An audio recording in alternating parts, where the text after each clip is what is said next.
After putting away the medicine, I grabbed my cane and went to the post office. Today is the end of the month. Since my husband passed away 5 years ago, my only income has been my pension. My son Raymond, worried about me, has been sending me money every month. When I checked my bank account at the ATM, it showed a deposit of 60 cents. The amount was so small that the fees for transferring it seemed to cost more. Still, it's the thought that counts. Even if it doesn't help much with daily life, I appreciate it. After leaving the post office, I headed to my favorite grocery store. I've been going there every week, so I've gotten to know the energetic owner, Dane, who is in his 60s. I usually visit just before closing time to buy bruised vegetables at a discount. Today, I found bruised turnips, radishes, and some wooden spinach. When I got home, I pickled the turnips and radishes in my special brine, which I've been making for years as a hobby to save money. They taste great. I had a simple but delicious dinner of spinach and pickles. Lately, my health has been getting worse. I feel dizzy when I stand up, and I get short of breath just from moving a little. My nails and fingertips are in bad shape, too. Maybe I'm weak because I haven't been eating well to save on food costs. I've had health issues before, but I thought it was just because of my age. However, the pain and dizziness are getting unbearable. I tried calling Samantha to see if she could take me to the hospital. The hospital for just dizziness. Well, I'm old, so it might be expected, but I'm worried, since I haven't been to the hospital in years. Could you take me just this once? But I'm busy. I don't have time. Samantha said. Raymond is working non-stop too. I'm sorry, but can't we do it another time? It's not that urgent, right? Samantha refused to take me to the hospital. Even the nearest hospital is quite far from my home. And being broke, I couldn't afford the medical fees or even the transportation costs. Oh, and please don't contact Raymond. He's really busy at work right now. If anything happens, just contact me, Samantha emphasized before hanging up. I sighed and took my medicine with cold water. One day, while chatting with Dane at my usual grocery store, I suddenly felt a severe dizziness, unable to support myself with my cane. I squatted down. Dane rushed over, looking worried. Are you okay? He asked, peering into my face. The dizziness didn't go away even when I sat it down. I'm just feeling a bit dizzy. I'm fine, I said, but as I tried to stand up, the world spun around me, and I fainted. When I woke up, I found myself in a hospital bed, and Dane was sitting beside me while I received an IV drip. I heard from Dane what had happened. After I collapsed at the grocery store, he called an ambulance for me. I had slept all night since being brought to the hospital, and it was already bright outside. The doctor explained that I had anemia from severe malnutrition. Unbeknownst to me, my bones had become weak, and my body was in worse shape than I thought. I worried about how much treatment would cost and wanted to leave early, but the doctor told me I needed to stay in the hospital for a week. Caroline, I always tell you to eat properly. I was shocked when you suddenly collapsed. Dane had always been concerned about my health. I'm sorry for making you worry, but I don't have any money, I said. Don't you have an eldest son? He's a doctor, right? He must earn a good salary at the hospital. He could at least send you some money. He's a pharmacist. I do get some support from him, I replied, smiling awkwardly and closing my mouth. I receive a monthly allowance from Raymond. That is too small to help with my living expenses, especially with the weekly medicine fees I pay to Samantha. Even my pension has been significantly reduced. Dane suggested I should get more money, but I'm hesitant to accept money from others, even family. What worries me most now is the cost of my hospital stay. With my barely getting by lifestyle, I can't imagine being able to pay such high medical bills. I'm also concerned about my precious rice brine pickles. If I don't stir them every 3 days, they will go bad. Before heading back to the store, I searched for my cell phone to contact Samantha. When I looked at the screen, I saw that the battery had died. I couldn't remember Samantha's number, but I knew Raymond's because it was similar to my home number. Samantha had told me not to contact Raymond, but in a situation like this, I couldn't avoid it. I borrowed the hospital phone to call Raymond. Hello. Oh, Thank goodness, it's been a while since we spoke. Raymond, it's your mother. I'm sorry to call you at work, but I hesitated. I knew Samantha didn't want me to bother him, but I just wanted to hear his cheerful voice. For some reason, he never answered my calls. Was he too busy to pick up? Ma'am, it's been a while since you called. Where are you calling from? Raymond sounded surprised. I didn't want to worry him, but I admitted I was in the hospital. I quickly explained how I had collapsed and ended up there. What do you mean? Malnutrition? Haven't you been eating properly? I've been sending you money for that. Yes, I'm really grateful for your support. It means a lot to me. But you know, I get 60 cents every month, which costs more in fees, so please don't worry too much. 60 cents? What do you mean? Raymond sounded puzzled. I explained that I had been receiving 60 cents from him every month and appreciated the gesture more than the amount. I thought I was sending more money. Ma'am, he said, sounding concerned. But about your malnutrition, haven't you been going to the hospital every month for your medicine? What did the doctor say? I get my medicine from Samantha every week, but I haven't been to the hospital in years. Lately, I've been feeling dizzy and having heart palpitations. I wanted to go to the hospital, but Samantha said she was busy and to wait until next time. Just the medicine? Then, Raymond asked. He sounded worried. Are you listening? Anyway, I know you're busy, but could you bring me some clothes and my insurance card on your day off? And I'd like you to stir my rice brine pickles every 3 days, okay? Sure, I have the keys to our parents' house, so I'll leave work early today and go there. Don't worry about the hospital bills. I'll be there by evening. Raymond sounded a bit preoccupied, but I was grateful he could come right away. Thanks. Make sure to wash your hands well and mix the pickles with your bare hands.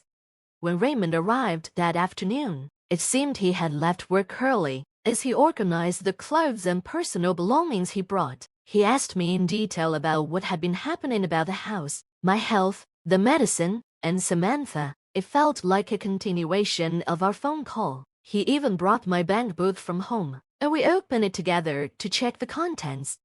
Looking at the entries, I noticed there were several deposits of 60 cents from 5 years ago. Raymond glared at the bank book with a fierce expression. Since the morning call, his behavior had been strange. I wondered if something had happened at work. I felt bad for making him leave work early, especially since I had been trying to call him for weeks without success. Today, I casually apologized for everything, and Raymond looked surprised. He started asking me a lot of questions quickly and took out his smartphone to look something up. After checking the screen for a while, he sent a message to Samantha. Then, he grabbed his backpack and said he'd be back shortly. Left alone, I felt a strange sense of unease, but I lay down in bed anyway. That evening, Raymond returned and set his backpack down. How are you feeling? He asked. After getting an IV and sleeping in a warm bed for the first time in a while, I felt much better. As I snacked on some fruit and chatted, Samantha came into the room. Oh, mother-in-law, how are you feeling? She said cheerfully. Raymond, you took time off work. She sat her down in the chair next to him, but Raymond didn't respond. He was staring down at my bank book, gripping it tightly. Before I could say anything, Raymond spoke in a quieter voice than usual. Samantha, Mom's malnourished. Do you know why? Samantha stayed silent, and the atmosphere became tense. Raymond turned to face her directly. Mom's been broke for so long that she can barely buy food. She's even cutting back on electricity and gas, living on the edge for years. When I went to her place today, there wasn't even a heater in the dead of winter. Wait, Raymond, we're in a hospital. What happened? It's not Samantha's fault that there's no money. I tried to calm him down while hiding my frostbitten, swollen hand. Ignoring me, Raymond continued angrily. I asked you to send Mom $100 every month, right? But she's only received 60 cents for the last 5 years. Samantha, what's going on? He thrust my bank book at her, showing her the repeated 60-cent entries. I couldn't believe my ears. I never remembered receiving $100. It had always been 60 cents. Cornered by Raymond's anger, Samantha looked away from the bank book and fell silent. That's not all. I give you $150 every week for Mom's medical expenses, right? You said you were using the leftover money to buy her necessities and groceries, but all I found in her room were withered vegetables, and the fridge was empty. Be quiet, I gave her the medicine. Samantha shot back, but Raymond wasn't having it. What kind of medicine? You can't just prescribe things without a doctor's approval. All that was in Mom's house were basic vitamins. You bought some random vitamins at the drugstore where you work, put them in a medicine bag, and handed them over. What were you thinking? I had no choice. I needed the money, Samantha yelled back defiantly, even though we were in a hospital room. Shocked by their argument, I felt anxious. So, you needed money, so you stole Mom's precious savings from her dresser, too. Raymond then pulled out a crushed box from his backpack. On the lid was a drawing of my husband and me that Raymond had made as a child. It was the rice cracker box I had been searching for all week. I guessed in shock. What? No way. I didn't want to believe it either, but I found it while searching through our trash after you said it disappeared a week ago. You really did it, didn't you?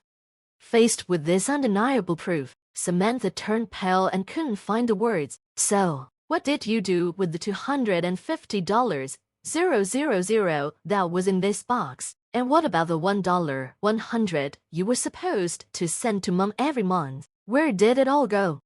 Stop nagging. There's no money left. Samantha stood up, knocking over her chair as she yelled back defiantly. It's all your fault. You always ignored me and focused on your mother.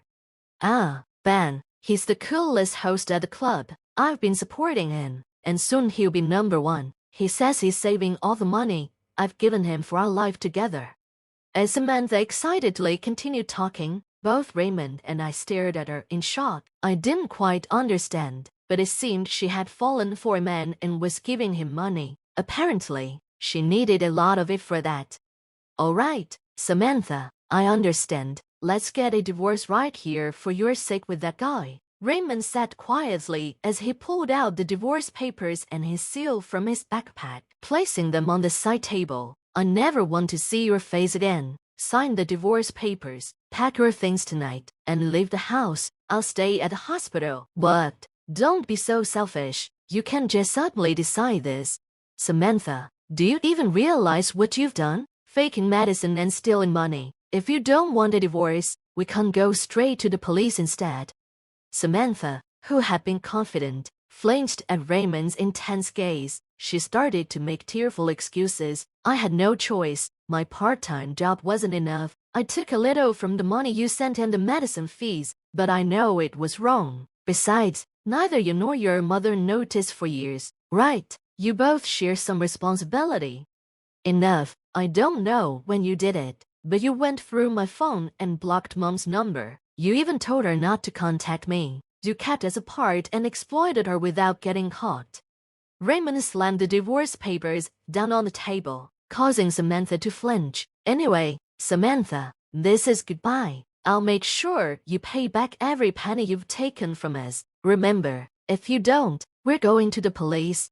Finally realizing the seriousness of her actions, Samantha couldn't say anything and signed the divorce papers with tears in her eyes. That night, she left the house as Raymond had told her to, almost as if she were running away. In exchange for not reporting her to the police, Raymond made sure to demand repayment of the money she had taken over the last 5 years since my husband's death. This included money for living expenses and medicine, totaling over $900.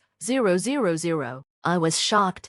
Afterward, Samantha lost contact with the man she had given so much money to and went wild at the club, which got her banned. But rumors started spreading, and soon they reached her part-time job, resulting in her being fired. With no income and no money, Samantha couldn't rent an apartment and had to spend time sleeping in internet cafes. What happened to her after that is unknown.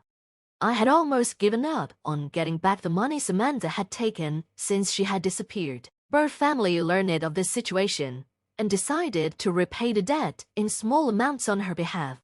It might be difficult to recover all the money that was stolen, but I was grateful for my family's gesture to help. After I was discharged from the hospital, I decided to move in with Raymond. We lived peacefully together in the house that Samantha had left behind.